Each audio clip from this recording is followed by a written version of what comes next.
किरीट सोमय्या यांचा मोठा दावा, ज्ञानराधा मल्टीस्टेट ठेवीदारांचे पैसे परत मिळणार नाही असा किरीट सोमय्या यांनी मोठा दावा केला आहे. नमस्कार मंडळी, मी सुनील, आपण पाहता सुनील न्यूज. आम्हाला जी काही माहिती मिळत आहे ती माहिती आपण आपल्यापर्यंत पोहोचवण्याचे कार्य सुनील न्यूज करत आहे. तरी आपण आपल्या यूट्यूब चॅनलला सबस्क्राईब करायला विसरू नका. काय आहे संपूर्ण प्रकरण पाहण्यासाठी संपूर्ण व्हिडिओ पहा. आणि सध्या ही कॉल रेकॉर्डिंग प्रचंड व्हायरल होत आहे, ऐका तुम्हीच. नमस्कार सर. नमस्कार मालक सर. नमस्कार. बोला. सर, मी औरंगाबादहून उमेश कुलकर्णी बोलतोय. हो. आणि आमचे इथं एक ज्ञानराधा मल्टीस्टेट कोऑपरेटिव्ह सोसायटी म्हणून आहे. ते तर चाललंय, त्याच्यावर एक्शन सुरू आहे. आता पुढे काय पाहिजे तुम्हाला? मला फक्त आम्हाला तुमच्याकडून एक सगळ्या लोकांना, ठेवीदारांना एक तुम्ही मोटिवेट करण्यासाठी एक डिपॉझिटरला आम्ही करायलो बाबा, आम्ही करतोय, तुम्ही काळजी करू नका. नाही, आता खोटं बोलणार नाही. ते इन्व्हेस्टिगेशन सुरू आहे. नाही, मी तेच म्हणतो. खोटं म्हणजे तुम्ही देतो असं म्हणू नका की आमचे प्रयत्न चालू आहेत.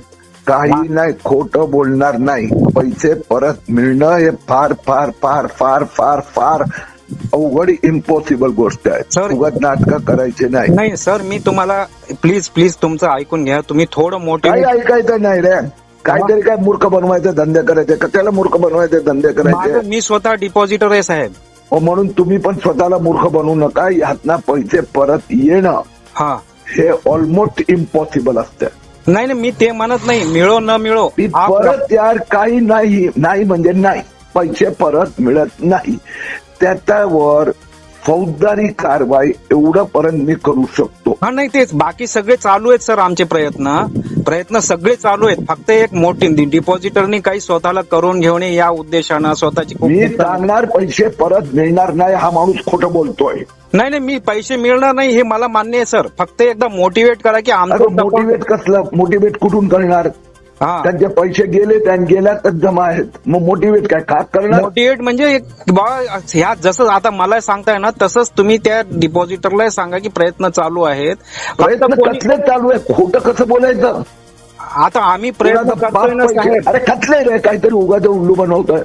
पैसे कोणी परत देऊ शकत नाही, मिळत नाही. अनेक पतपेढ्या बुडाल्या आहेत, अनेक बोगस चिटफंड कंपन्या बुडाल्या आहेत. 5-5, 10-10, 20-20 वर्ष झाले. उगाच लोकांची फसवणूक करायची नाही. नाही, मी फसवणूक तुम्ही करत नाही सर. तुमचं काम तुला काय समजतं का नाही मराठी? उगाच उल्लू बनवतोय. उगाच उल्लू बनवायचं. उल्लू प्रयत्न करते मी काय म्हणतोय साहेब, मी तुम्हाला डॉमिनेट करत नाही, तुम्हाला क्रॉसिंग करत नाही. तुमचं काही मला फायदा घ्यायचा नाही, गैरफायदा घ्यायचा नाही. फक्त मी एवढंच म्हणतो की सगळ्या डिपॉझिटरला थोडं सहानुभूती मिळतं. ते स्वतःसाठी एक रिलॅक्स समजतील, आनंद वाटेल की बाबा जे काही सांगतायत सर खरं सांगतायत, त्याच्यामधून आपल्याला काहीतरी घेण्यासारखं आहे. या हिशोबाने तुम्ही जर खरं मोटिवेट केला तर बाकी. तू मला काय मूर्ख समजतोय का? मी तुम्हाला सांगतोय दमडी परत मिळणार नाही. आणि तुम्ही सांगतात की त्यांच्या समोर सांगा प्रयत्न चालू आहे. सर 1 मिनिट, मी तुम्हाला तो आता क्रॉस करत नाही. बीजेपी बावनकुळे सरांनी बीजेपीत प्रवेश कसं काय दिला त्यांना? बघ, 2 गोष्टी वेगळ्या आहेत. एक दमडी परत मिळणार नाही. बावनकुळे सरांनी स्वतः स्टेटमेंट आहे साहेब त्यांचं की हे पैसे आम्ही कुठल्याही परिस्थितीत वापस करून देण्याचं आम्ही करणार आहेत.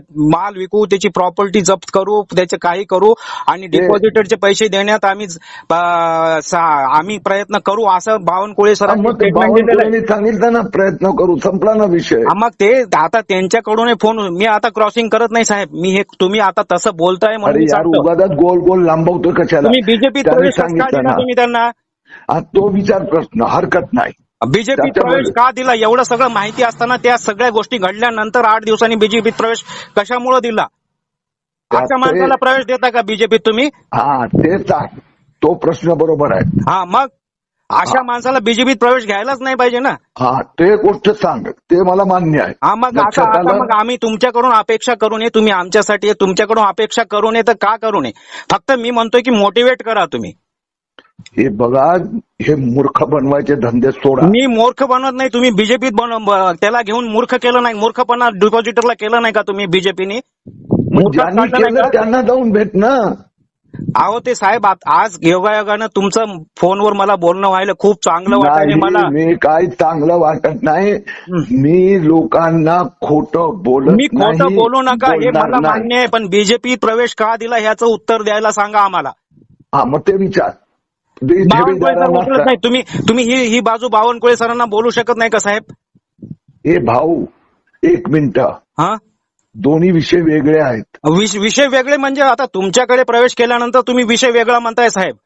तुमच्यात बीजेपीत प्रवेश झाल्यानंतर तुम्ही विषय वेगळा म्हणताय ना. आता म्हणता की आम्ही खोटं बोलू शकत नाही, मी हे करू शकत नाही. हे तुमचं मान्य आहे, मला खोटं बोलू नका. हे आम्ही तुम्हाला अग्रेसिव्ह आहेत ह्या बाबतीत. तुमच्याविषयी आम्हाला आदर आहे, मनात खूप आदर आहे आम्हाला सोमय्या सर तुमच्याविषयी. तुम्ही खूप आता उगाच आहे ना, उगाच टाइमपास करायचं नाही. टाइमपास नाही, रियालिटी इथं जीव चालू. मी सांगतो ना रियालिटी, ऐकता जरा. हा, ऐकून घ्या.